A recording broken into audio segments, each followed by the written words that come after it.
Starting a home micro bakery in West Seattle, week 2. This week I focused on the cottage food operation permit application. This is going to look different for every state, but Washington's is pretty intense. You need to submit a floor plan diagram of your baking operation that needs to show things like a bathroom, all hand washing areas, and all storage areas. You also need to include a list of all your equipment, a control plan to avoid allergen cross-contamination, and a cleaning procedure and schedule for your kitchen.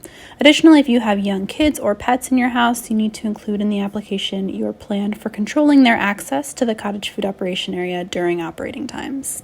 The most time-consuming part of the application was making all the product labels for every product I wanted to sell. This may sound simple, but your labels need to include all your ingredients organized by weight. This meant that for things like chocolate chips or vanilla extract, I needed to make the decision for where to source these things now because different brands have different component ingredients. I also needed to basically make all of my packaging decisions in order to know what exact size to make my product labels because the labels have strict font size requirements.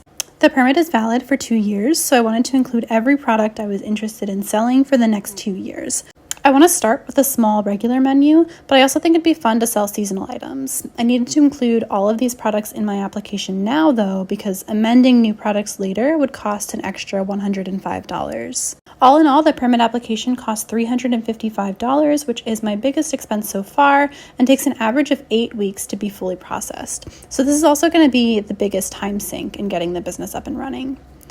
Baking-wise, I tried open baking 5 loaves in the oven at the same time, and sadly they all came out super flat, which I think was because my oven wasn't able to stay hot enough after preheating.